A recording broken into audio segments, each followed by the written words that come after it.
Assalamualaikum warahmatullahi wabarakatuh. Waalaikumsalam warahmatullahi wabarakatuh. Alhamdulillahil jabbaril qahhar, al-azizil ghaffar, khaliqil jannati wan nar. Wassalatu wassalamu ala sayyidina wa maulana Muhammadinil Mukhtar wa ala alihi wa ashabihil adhar. Amma ba'du. Saudara-saudara kaum muslimin rahimakumullah. Pada pertemuan kali ini kita akan membicarakan tentang neraka dan calon-calon penghuninya. Sesungguhnya kalau kita bicara tentang neraka, artinya kita bicara tentang akhirat. Dan kalau kita bicara tentang akhirat, kita bicara tentang alam gaib yang merupakan salah satu dari rukun iman yang 6, percaya kepada alam gaib. Kalau sudah bicara alam gaib, maka ini di luar batas kemampuan nilai-nilai ilmiah dan di luar batas kemampuan renungan filsafat.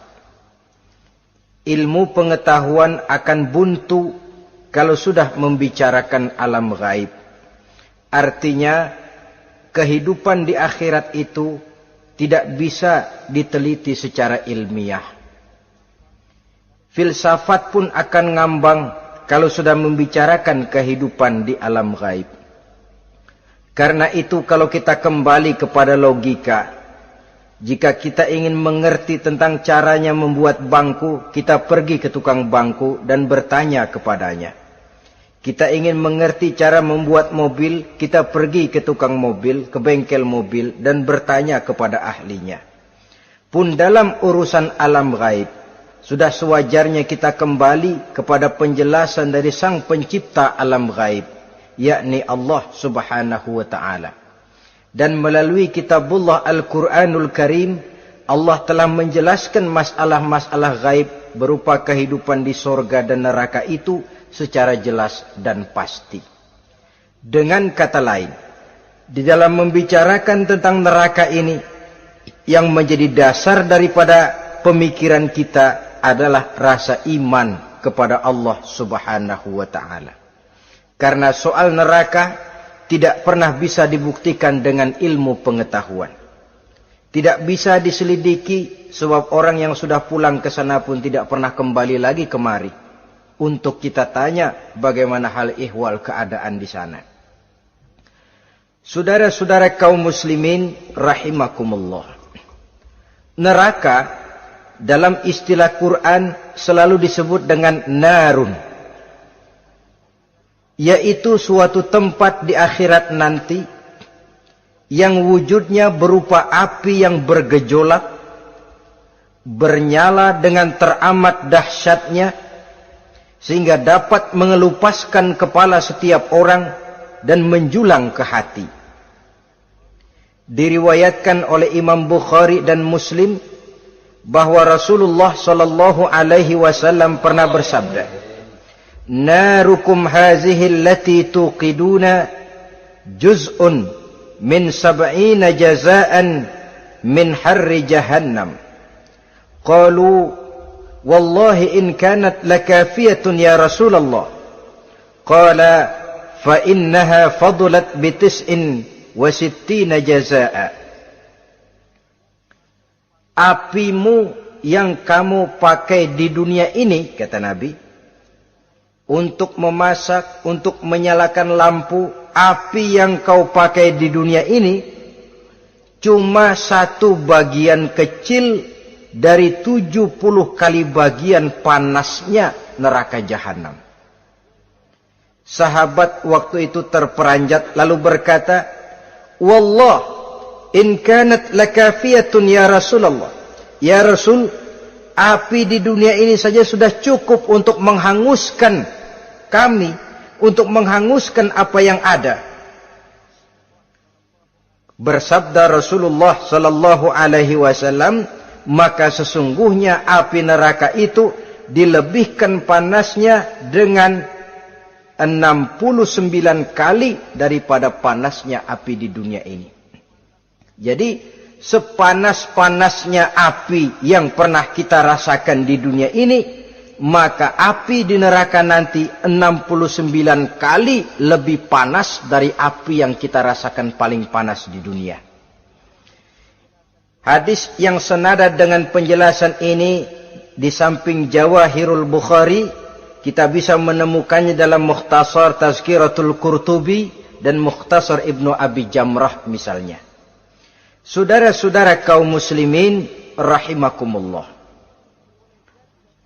Sehingga boleh jadi seringan-ringan azab penduduk neraka di akhirat nanti, kata Nabi, seorang yang di telapak kakinya diletakkan kerikil neraka yang sangat kecil, lalu mendidih otaknya. Itu seringan-ringannya. Di tapak kakinya diletakkan kerikil neraka yang oleh karena panasnya lalu mendidih otaknya. Itu yang paling ringan. Nggak apa-apa. Cuma segitu aja. Di telapak kakinya ditaruh kerikil, otaknya lalu jadi mendidih karena menahan panas. Pantas kalau satu hari Luqmanul Hakim pernah memberikan nasihat kepada anaknya, kata beliau, "Anakku, kerjakanlah dosa seberapa kekuatanmu menanggung azab Allah. Dan laksanakan ibadah seberapa hajat dan keperluanmu kepada Allah. Berapa banyak hajatmu kepada Allah, begitulah kamu harus beribadah. Kalau kamu merasa tidak berhajat dan tidak perlu apa-apa kepada Allah, ya tidak usah ibadah." Logikanya kan begitu. Saudara-saudara, dalam hidup ini ada nggak yang nggak perlu kepada Allah? Ada nggak? Seluruh kita memerlukan Allah. Karena itu Luqman betul dengan bahasa diplomatis, "Anakku, kerjakan ibadah seberapa hajatmu kepada Allah. Makin banyak hajatmu kepada Allah, makin banyak hendaknya kamu melaksanakan ibadah. Tapi kalau kamu sudah merasa bisa hidup tanpa Allah, persilahkan kamu tidak usah ibadah." Sebaliknya, kerjakan dosa seberapa kekuatanmu menanggung azab siksaan Allah. Kalau merasa sudah belajar ilmu kebal, kira-kira di neraka nanti nggak apa-apa, persilahkan kerjakan dosa sebanyak-banyaknya. Tapi kalau masih berpikir, gua mah jangan dibakar di neraka, nginjek puntung rokok, gua lompat. Kalau masih berpikir ke situ, ya hati-hati, saudara-saudara. Nah, sebagaimana surga, neraka pun ada pintu-pintunya. Dan yang melalui pintu-pintu itu sesuai dengan dosa yang dia kerjakan pada waktu kehidupannya di dunia ini. Jadi setelah manusia diadili, mereka kumpul di padang mahsyar beramai-ramai.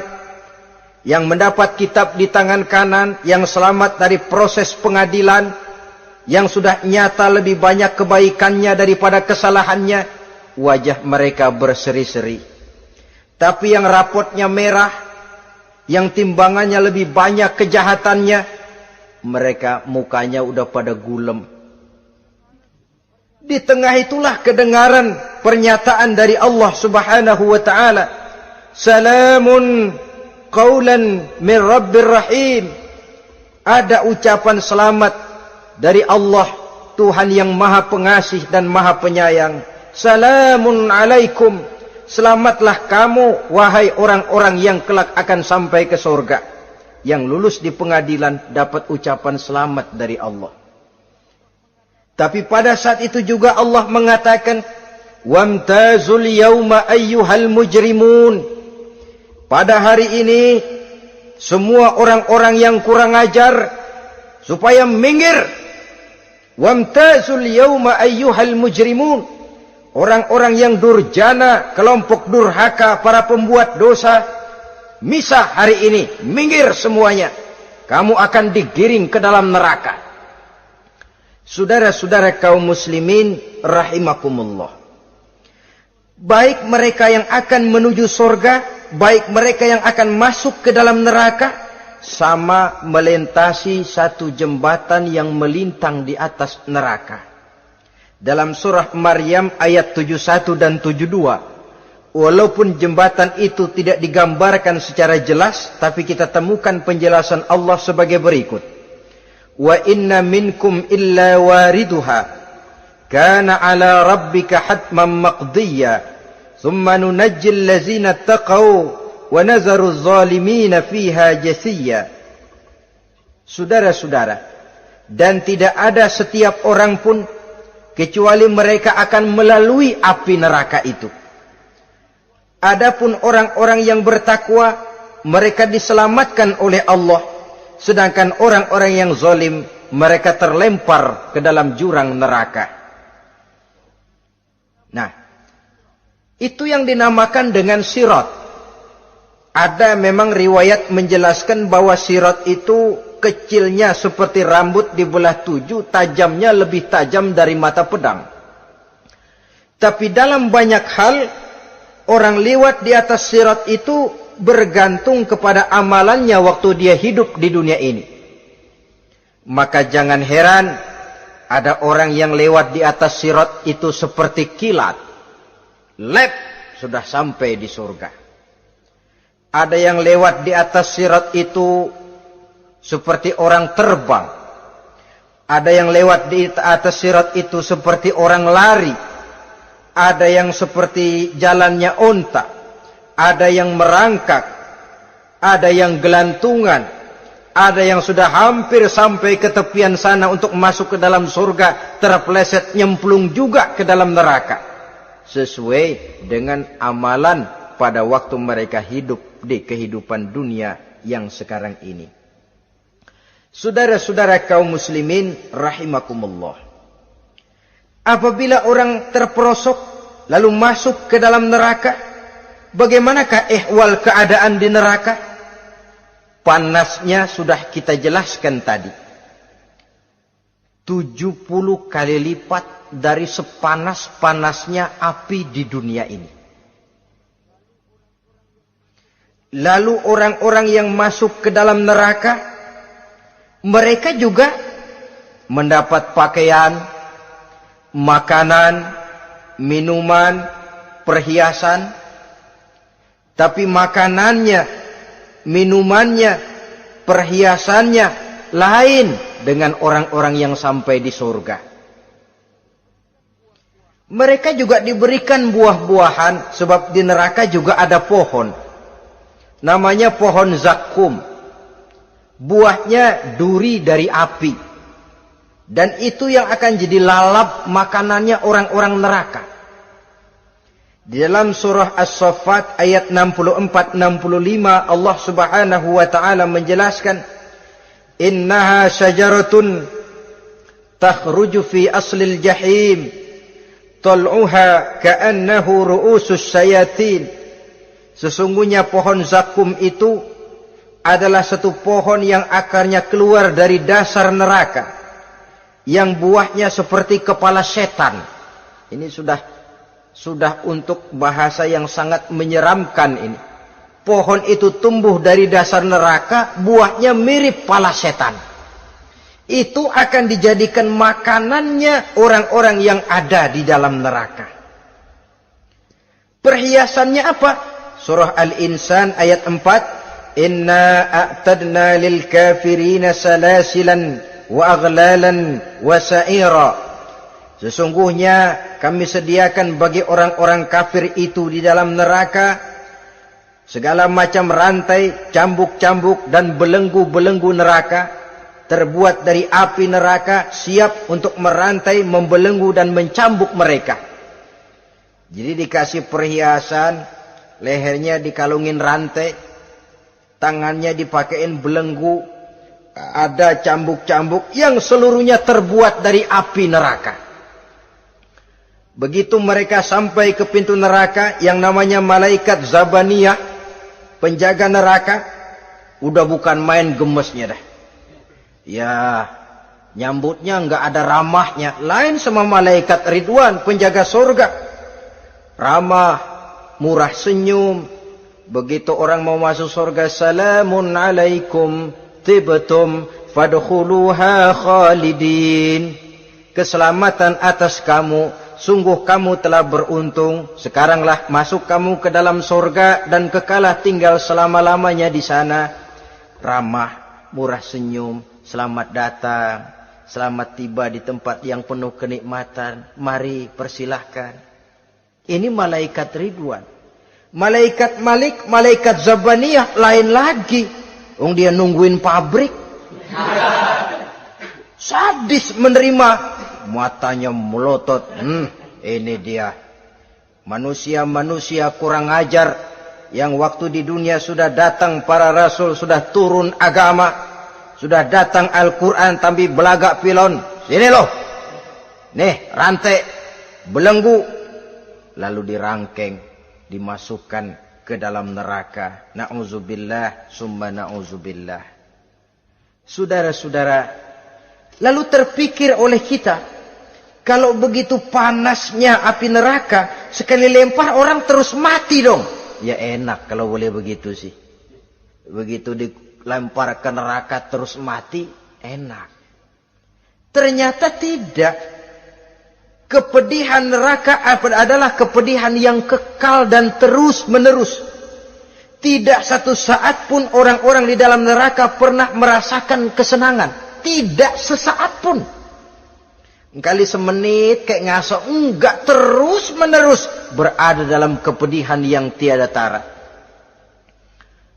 Al-Quran menjelaskan, kullama nadijat juluduhum baddalnahum juludan ghairaha.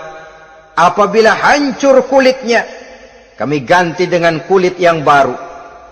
Supaya apa? Liyazukul azab. Biar dia rasain azab. Tuh, rasain dulu. Hancur kepalanya, buletin lagi. Hancur kulitnya, bikin lagi. Berantakan isi perutnya, disempurnakan lagi, digiling lagi. Terus menerus begitu. Tidak sedetik pun penduduk neraka itu pernah mengalami istirahat. Barangkali pakai jam istirahat lumayan. Ini enggak ada. Ada bel, kleneng, istirahat, azab dicabut. Tidak. Terus menerus dan selalu begitu.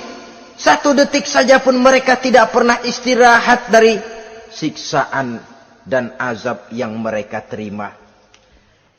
Saudara-saudara kaum muslimin rahimakumullah. Lalu bagaimana keadaan mereka? Ada orang-orang di dalam neraka itu yang dikenakan pakaian dari api neraka. Luar biasa. Dikasih pakaian dinas dari api. Kemudian kepalanya dituangi air yang sedang mendidih. Yang dengan tuangan air itu dihancur luluhkan segala isi perutnya dan kulit-kulitnya. Setelah itu mereka dicambuk dengan cambuk-cambuk dari besi. Apabila mereka hendak keluar dari neraka, mereka dicampakkan kembali ke dalamnya. Dan dikatakan kepada mereka, rasakan siksaan yang membakar ini. Dalam surah Al-Hajj ayat 19 sampai 22, kita bisa simak firman Allah Subhanahu wa taala. Fallazina kafaru qutti'at lahum siyabun min nar yusabbu min fawqi ru'usihimul jahim yus'aru bihi ma fi butunihim wal julud walahum maqami'u min hadid kullama aradu an yakhruju minha min ghammin u'idu fiha wa zuku azabal hariq. Na'udzubillah summa na'udzubillah. Diberikan pakaian dari api, melolong, menyayat dia, memilukan, merintih dan meraung-raung. Lalu kepalanya diguyuri dengan air yang sangat mendidih. Hancur luluh isi perutnya. Masih dicambuk lagi dengan cambuk-cambuk dari besi. Mereka merambat. Mereka meraung. Mereka hendak lari. Mereka ingin keluar dari neraka. Tapi tiap kali mereka merambat ingin keluar, ditarik lagi. Kalau ucara kita, ayo, mau kemana lo? Apa kata malaikat penjaga neraka? Zuku azabal hariq. Rasain nih, makan pencarian lo waktu di dunia. Saudara-saudara, lalu ada pula siksaan penduduk neraka itu, di mana dahi, lambung dan punggung mereka dipanggang dengan api neraka. Allah Karim. Kita di dunia ini tertusuk paku saja waktu berjalan, sudah bukan main pedihnya. Tertusuk duri saja, sudah bukan main pedihnya. Ini punggungnya, lambungnya, macam disate, dipanggang dari api neraka. Dalam At-Taubah ayat 35, kita temukan firman Allah, fi nari jahannama fatukwa biha hibahuhum wa junubuhum wa zuhuruhum. Na'udzubillah summa na'udzubillah.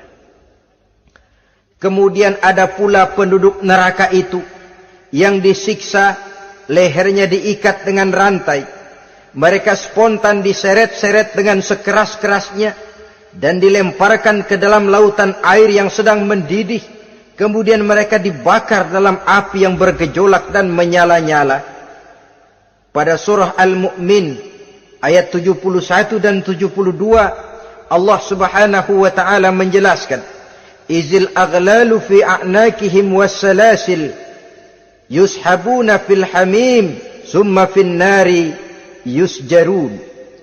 Ketika belenggu dan rantai dipasang di leher mereka supaya mereka diseret ke dalam air yang sangat panas, kemudian mereka dibakar dalam api. Ada lagi penduduk neraka yang dipegang jambulnya lalu diseret ke tengah-tengah neraka, kemudian kepalanya digerujuki dengan air yang mendidih seperti yang dijelaskan dalam surah Ad-Dukhan ayat 47 dan 49. Pendeknya, azab dan siksaan neraka itu sesuailah dengan amalan dosa yang dikerjakan manusia pada waktu kehidupan di dunia ini. Maka dalam puncak perjalanan Mi'raj misalnya, kepada Rasulullah sallallahu alaihi wasallam diberikan berbagai macam penglihatan sebagai contoh dan tamsil dari kehidupan di dunia ini. Sejak dari penglihatan di jalan sampai kepada penglihatan surga dengan segala kenikmatannya dan neraka dengan seluruh azabnya, seluruhnya merupakan contoh teladan. Misalnya dalam perjalanan ketika hendak Mi'raj itu, sebelum berangkat Rasul disodorkan 2 minuman. Segelas berisi arak, segelas lagi berisi susu. Kata malaikat Jibril, ambillah salah satu minuman itu ya Muhammad. Lalu Rasul dengan tidak ragu-ragu, mantap betul beliau mengambil gelas yang berisi susu, lalu beliau minum. Setelah beliau minum itu, malaikat Jibril berkata, "Shaddaqta ya Muhammad." Engkau telah benar Muhammad. Laqad asabtal haq, pilihanmu tepat. Kenapa ya Jibril? Untung susu yang kamu minum Muhammad. Kalau arak yang kamu ambil, pasti umatmu bakal jadi umat yang teler semua. Ini pun satu contoh buat kita semua, bahwa dalam kehidupan kita selalu berhadapan dengan susu dan arak, berhadapan dengan hak dan batil, berhadapan dengan benar dan salah. Maka hati-hati kita jangan sampai salah pilih karenanya. Lalu yang ada kaitannya dengan persoalan kita, penglihatan yang diberikan Allah kepada beliau di neraka. Beliau melihat sekelompok orang dilontari kepalanya dengan batu dari api neraka. Tiap kali dilontari kepala itu hancur berkeping-keping, berantakan otaknya. Lalu dibulatkan kembali. Setelah kepala itu bulat kembali, disambitin lagi.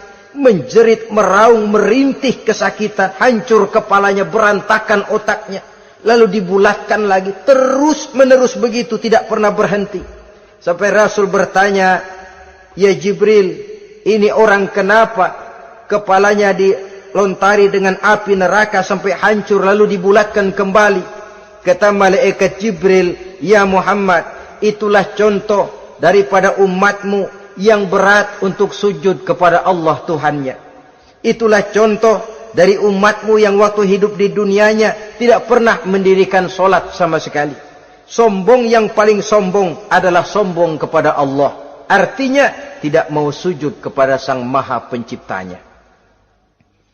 Jadi barangkali saudara punya cita-cita atau keinginan, saya mau yang ini saja. Persilahkan, nggak usah sembahyang. Lalu ada lagi sekelompok kaum, perutnya besar, sebesar rumah, dililit dengan kala dan ular dari api neraka, diseret-seret dia di jurang neraka, dipatoki ular, hancur perutnya, dibulatkan lagi perut itu, diseret kembali, hancur lagi, dibulatkan lagi, terus menerus seperti itu. Kata Nabi, ya Jibril, ini apa lagi? Kata malaikat Jibril, wahai Muhammad, inilah contoh daripada umatmu yang waktu di dunia suka makan riba alias renten dan suka makan harta anak yatim, suka ngobyekin anak yatim, sok jadi pengasuh anak yatimnya lapar, pengasuhnya yang pada kenyang. Saudara hadirin yang saya muliakan, orang yang makan riba alias renten, orang yang makan harta anak yatim, begitu gambaran yang diperlihatkan kepada baginda Rasulullah sallallahu alaihi wasallam. Sebagian lagi ada penduduk neraka yang kukunya terbuat dari tembaga dari api neraka, panjang sangat kukunya itu, lalu mencakar-cakar mukanya sendiri, hancur mukanya berantakan, dicakari oleh kukunya itu, lalu dibulatkan lagi, dicakar lagi, hancur lagi, dibulatkan lagi. Pengangguran benar nih orang. Muka sendiri, dicakarin sendiri. Ya Jibril, ini tamsil apa Jibril? Ya Muhammad, itulah contoh dari umatmu yang pada waktu di dunianya enggak pernah rukun sama sesama saudaranya muslim. Suka nyari aib orang lain, suka ngejelekin orang lain, padahal orang lain itu saudaranya seakidah. Kan sama dengan nyakar muka sendiri namanya. Menepuk air di dulang, terpercik muka sendiri. Kejelekan saudaranya dikorek-korek, aib saudaranya diobral di pasar umum. Orang macam itu nanti tangannya akan tumbuh kuku panjang dari tembaga yang akan mencakar dan mengoyak-ngoyak mukanya sendiri. Itu kita bisa lihat nanti. Oh, ini yang waktu di dunia suka ngorek-ngorek kesalahan orang tuh, lagi pada nyakarin mukanya. Oh, begitu. Saudara-saudara kaum muslimin rahimakumullah. Oleh karena itu Nabi ajarkan kita, tuba liman syaghalahu aibuhu an uyubin nas. Beruntung orang yang aib dan kekurangan pada dirinya menyebabkan dia sibuk sampai enggak sempat ngorek-ngorek aib dan kekurangan orang lain. Introspeksi. Beruntung orang yang celak dirinya menyebabkan dia sibuk dan tidak sempat ngorek-ngorek aib pada diri orang lain. Ada pula di antaranya dilihat oleh Rasul, di antara penduduk neraka itu orang yang lidahnya terjulur memanjang, kemudian dipotong lidah itu dengan gunting dari api neraka, menjerit dan memekik ia menahan sakit yang tiada tara, sampai Rasul bertanya kepada malaikat Jibril, kalau ini tamsil apa lagi ya Jibril? Kata malaikat Jibril, wahai Muhammad, inilah contoh dari umatmu, orang-orang yang waktu di dunia tidak pandai menjaga lidahnya, suka menggunjing orang, suka memfitnah orang, suka ghibah dan namimah, suka ngomongin orang di belakang yang bersangkutan. Maka hari ini lidahnya menjulur menjadi panjang dan dipotong dengan gunting dari api neraka. Lalu Rasul juga melihat sekelompok orang perempuan tergantung rambutnya dari gantungan api neraka, kemudian dipanggang dari duburnya sampai ke atas kepalanya dengan tombak dari api neraka, meraung dan merintih serta mengeluarkan nanah dari kemaluannya. Rasul bertanya, ini apa lagi ya Jibril? Kata malaikat Jibril, inilah perempuan yang waktu di dunia tidak pandai menjaga kehormatan dirinya, ahli zina dan tukang umbar. Saudara-saudara kaum muslimin rahimakumullah, Banyak lagi tamsil-tamsil yang dicontohkan dalam puncak perjalanan Mi'raj yang seluruhnya merupakan peringatan bagi kita umat Rasulullah sallallahu alaihi wasallam.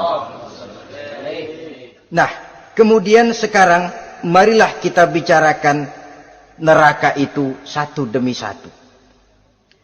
Yang pertama, dan ini yang paling dikenal orang, neraka Jahannam atau naru Jahannam. Siapa yang dijelaskan Allah akan menjadi penghuni neraka Jahannam ini? Pertama dalam surah Al-Ankabut ayat 68. Wa man azlamu mimman iftara 'ala Allahi kadziban aw kadzdzaba bil haqqi lamma ja'ahu alaysa fi jahannam maswal lil kafirin. Adapun orang-orang yang zalim kepada Allah, mendustakan ayat-ayat Allah dan mendustakan kebenaran setelah datang kebenaran itu, bukankah neraka Jahannam merupakan tempat kembali bagi orang-orang kafir? Jadi dalam Al-Ankabut ayat 68 ini dijelaskan, penduduk neraka Jahannam itu pertama adalah orang-orang kafir. Siapa orang kafir? Menurut keyakinan akidah kita, setiap orang di luar Islam adalah kafir. Kemudian yang kedua dalam surah Al-Hijr ayat 42 dan 43, penduduk neraka Jahannam itu, inna ibadi laisa laka alaihim sultanun illa man ittaba'aka minal ghawin wa inna jahannama la maw'iduhum ajma'in. Sesungguhnya hamba-hambaku tidak akan bisa kamu kuasai, hai iblis, kecuali mereka yang mengikuti tipu dayamu. Sesungguhnya neraka Jahannamlah tempat mereka seluruhnya. Kalau kita perhatikan ayat ini, maka penghuni neraka Jahannam yang kedua adalah para pengikut setan. Para pengikut setan dengan seluruh ajaran-ajaran yang dilancarkan oleh setan. Padahal pada saat hendak masuk neraka, setan jelas cuci tangan. Tugasnya cuma bagaimana mencari pengikut sebanyak-banyaknya yang akan nemenin dia di neraka nanti. Tapi pada saat orang digiring ke dalam neraka, setan cuci tangan. Mungkin orang menuntut, setan, gue ngikutin lu, sekarang kenapa jadi kemari? Nah, gue bilang juga apa? Kata setan, gue bilang juga apa, lu kenapa ngikutin? Dan setan ini menebar ranjau dalam segala bentuknya, dengan segala macam caranya. Para pengikut setan yang menjauhi tuntunan agama, memperturutkan hawa nafsunya. Setan membisiki manusia lewat minuman keras. Setan masuk manusia lewat judi, lewat zina, lewat kenikmatan yang melalaikan orang dari kehidupan akhirat dan selanjutnya, dengan segala macam jalan. Kadang-kadang dalam ibadah setan juga masuk. Kalau tidak ditimbulkannya takabur, ditimbulkannya sikap ujub dalam diri kita. Timbul rasa diri lebih benar dari orang lain. Dan ini jelek.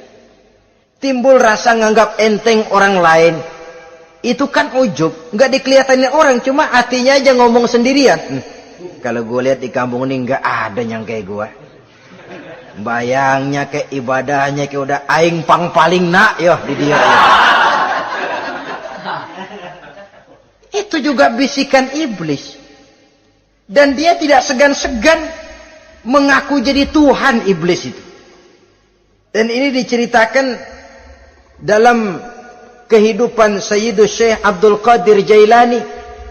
Ketika beliau sedang ibadah di mihrab dalam masjid, datang seberkas sinar. Sinar itu ngomong, ya Abdul Qadir ana rabbuk. Hai Abdul Qadir, aku Tuhanmu, kata cahaya tadi. Sudah cukup kamu ibadah Abdul Qadir.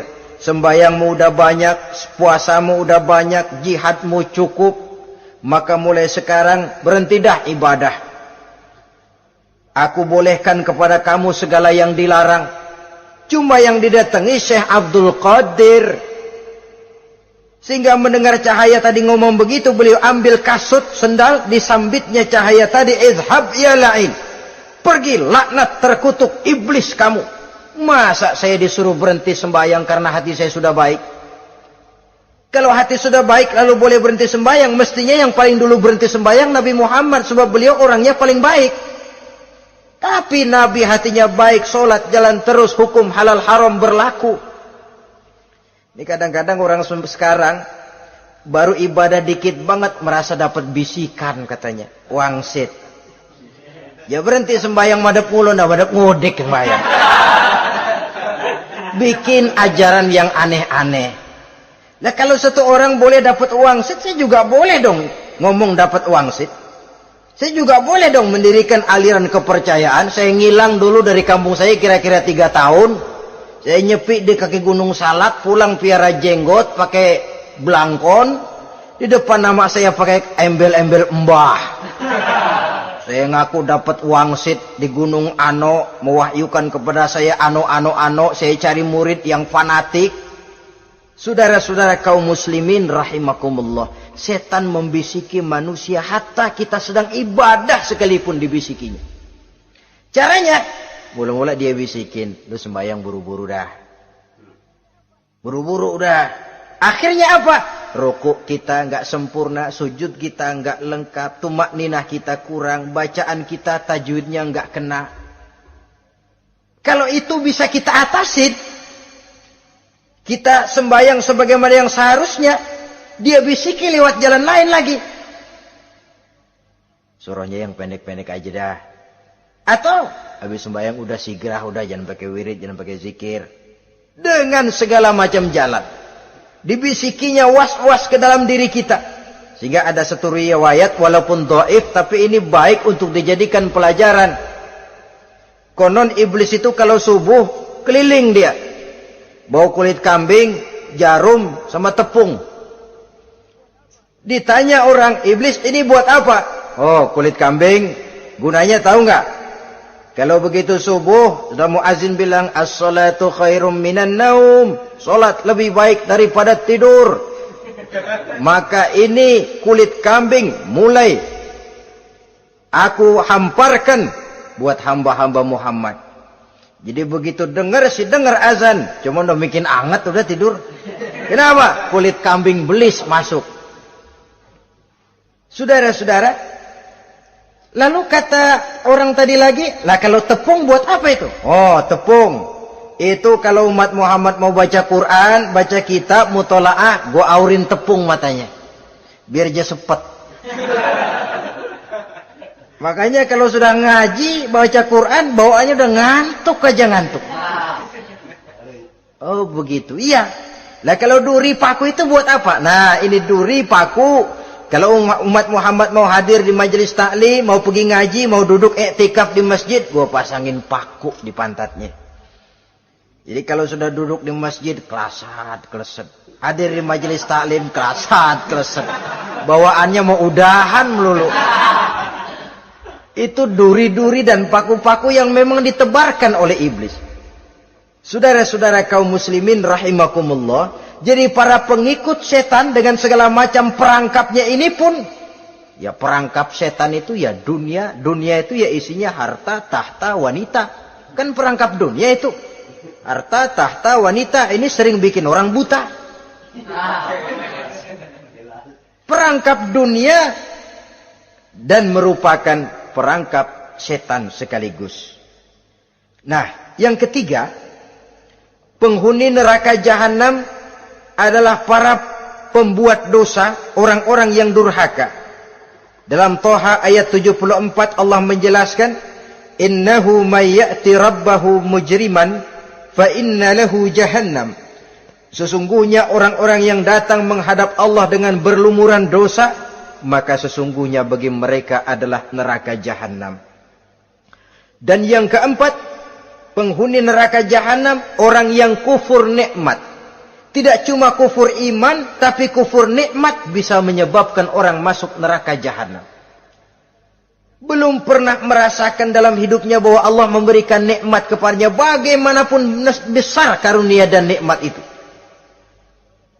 Dalam surah Ibrahim ayat 28-29 Allah menjelaskan, Alam tara ilal ladzina baddalu ni'matallahi kufran wa ahallu qaumahum darul bawar jahannama yaslaunaha wa bi'sal qarar. Tidaklah engkau perhatikan, tidaklah kau lihat orang-orang yang mengganti, menukar nikmat Tuhannya dengan kekufuran. Diberikan nikmat berupa Islam, digantinya dengan kekufuran. Dia tidak tahan kesengsaraan dunia lalu memilih kesengsaraan akhirat. Padahal kesengsaraan akhirat lebih abadi dari kesengsaraan dunia. Ada orang yang gak tahan miskin dunia, lalu menjatuhkan pilihan lebih memilih miskin akhirat. Ya Allah, keliru besar. Karena gak tahan hidup miskin di dunia, ada yang nawarin ngasih supermi 3 bungkus, iman telap. Ada yang ngasih beras, pindah agama. Ada yang bawain pakaian bekas, tukar akidah, pindah iman. Innalillah. Ditukar kemiskinan dunia dengan kemiskinan akhirat. Padahal kemiskinan dunia berapa tahun? Setahun umur manusia. Sepanjang-panjang umur orang sekarang kan. 100 tahun udah jarang umur orang sekarang. 70 aja udah cakep tuh. Sebenarnya kalau 70 tuh ada jatah lebih tuh, 7 tahun. Toh kalau ikut Nabi 63 tahun kan, Nabi wafat. Kalau kita sudah umur 70 tuh ada jatah ekstra 7 tahun. Oh ya, dimanfaatkan baik-baik mestinya. Taruhlah kemiskinan dunia, bagaimanapun melaratnya dunia, bagaimanapun sengsaranya dunia, cuma sebatas umur kita. Tapi kalau nikmat Islam ini harus kita tukar dengan yang lain. Baddalu ni'matallahi kufran. Menukar, mengganti nikmat yang diberikan Allah dengan kekufuran. Artinya kita menukar kemiskinan sementara dan kita memilih kesengsaraan dan kemiskinan abadi.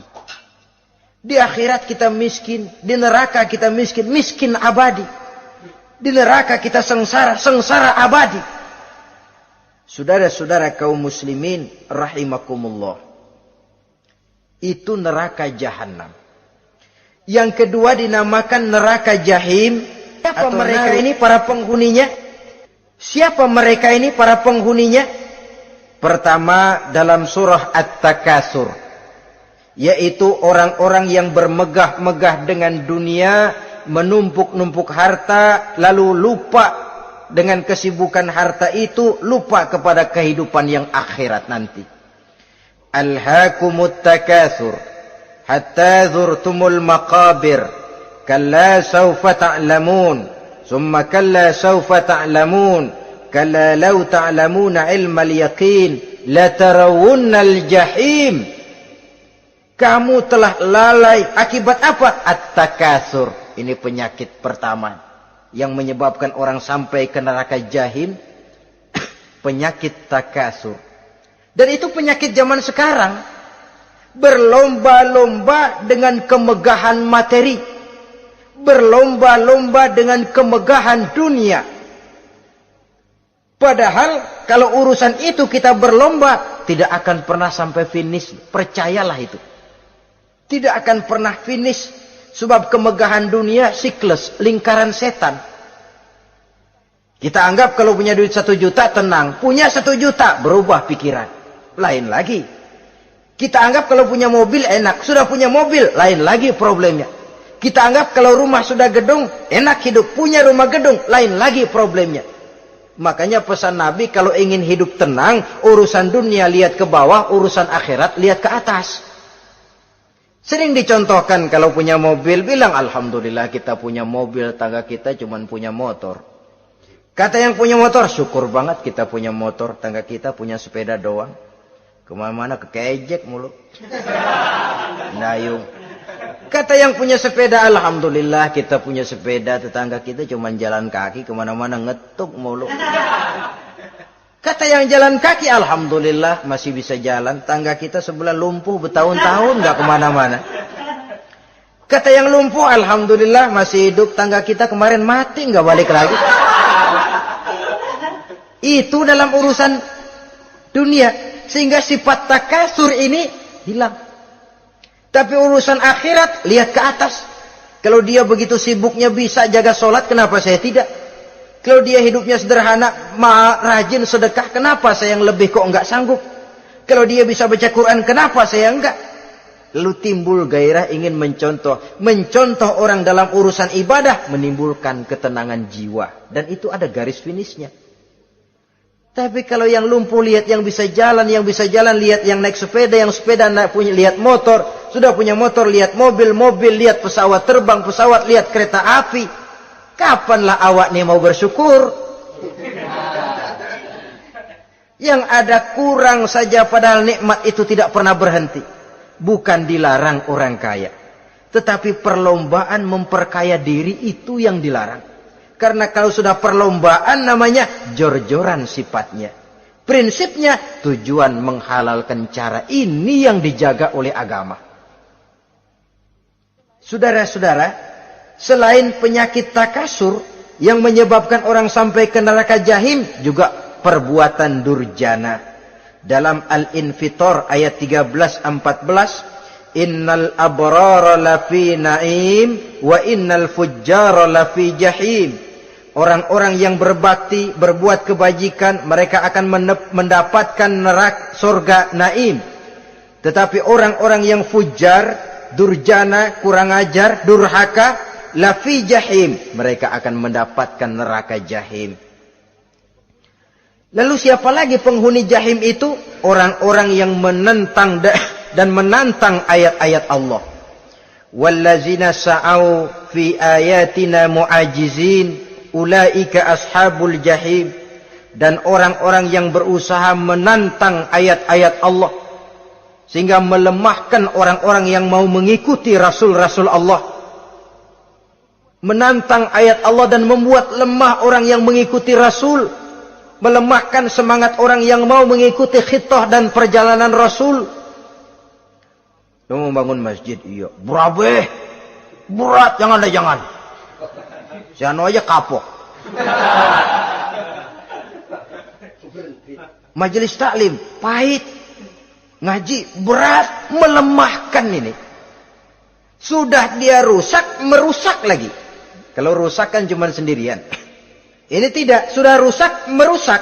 Mu'ajizin, melemahkan orang-orang yang mau mengikuti ayat-ayat Allah. Dan itu tidak jarang zaman sekarang ini. Orang yang melemahkan semangat kita dalam berjuang menegakkan kebenaran. Kita yakin Islam agama yang benar, kita yakin Islam agama yang sempurna. Ada saja orang yang melemahkan semangat kita, yang berteori bahwa ada ayat-ayat Quran yang tidak relevan lagi dengan situasi dan kondisi. Yang berteori bahwa Nabi Muhammad cuma sebagai manusia biasa yang tidak terlepas kemungkinan dari salah. Pendeknya melemahkan nilai-nilai semangat kita untuk memperjuangkan Islam ini. Ini pun termasuk mu'ajizin. Mereka akan menemukan nanti di akhirat kapling di dalam neraka yang dinamakan neraka jahim. Na'udzubillah summa na'udzubillah. Yang ketiga, saudara-saudara, di antara nama neraka itu adalah neraka hawiyah. Siapa penghuni neraka hawiyah ini? Dalam surah Al-Qari'ah ayat 8-11 dijelaskan secara simpel, wa amma man khaffat mawazinuhu fa ummuhu hawiyah.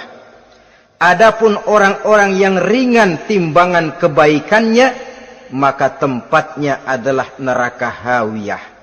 Artinya orang ini lebih berat timbangan kejahatannya, sedikit kebaikannya sehingga jadi ringan di timbangan akhirat nanti. Salat, puasa, zakat, tapi dosa yang dikerjakan masih lebih banyak ketimbang kebaikan yang dikerjakannya itu. Maka orang semacam ini apabila tidak mendapat syafaat, maka dia akan masuk ke dalam neraka yang namanya neraka hawiyah. Lalu yang keempat, neraka wail. Dalam surah Al-Ma'un ayat 1-7, garis besarnya yang mendapat neraka wail adalah para pendusta agama. Siapa sih pendusta agama itu? Ara'aita allazi yukazzibu biddin. Tidakkah kamu lihat siapa orang-orang yang mendustakan agama? Mendustakan agama. Beragama tapi bohong. Salatnya bohong.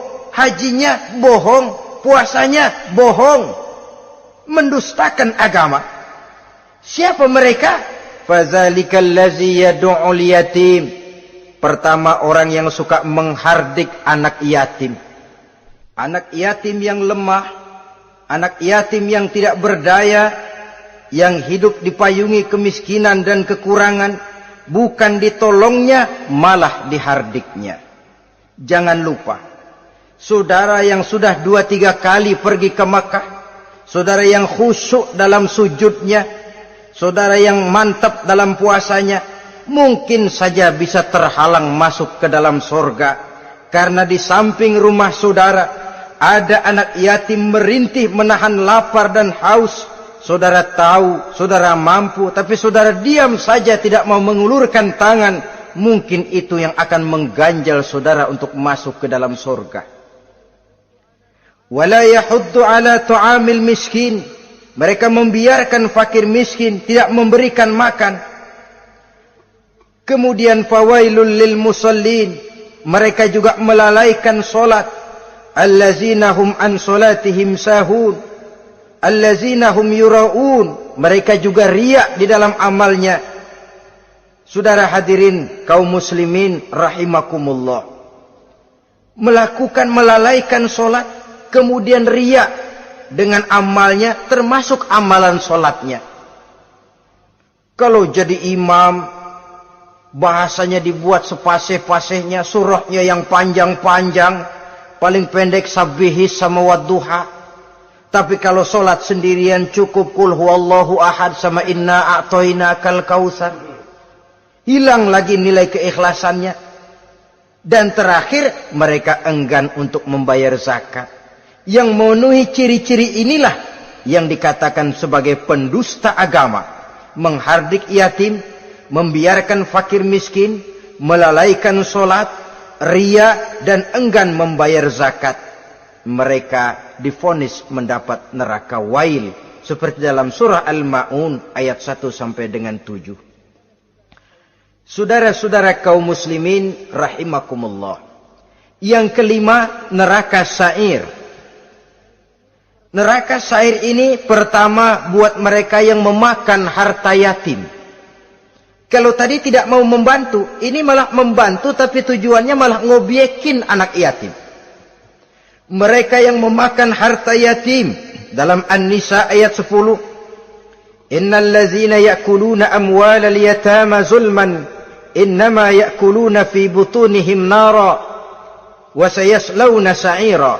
Sesungguhnya orang-orang yang memakan harta anak-anak yatim dengan zalim, mereka sebenarnya telah memakan neraka, memasukkan api neraka ke dalam perutnya. Mereka akan dilontarkan ke neraka sa'ir. Selain itu, orang-orang yang mengingkari apa yang diturunkan oleh Allah Subhanahu wa ta'ala, mengingkari kebenaran Quran, mengingkari Rasul, pendeknya mengingkari Islam, dijelaskan dalam surah Luqman ayat 21. Yang keenam, saudara-saudara, yang dinamakan dengan neraka laza namanya. Pertama, untuk pembangkang dan orang yang menjauhi agama. Yang kedua, orang yang berpaling dari kebenaran.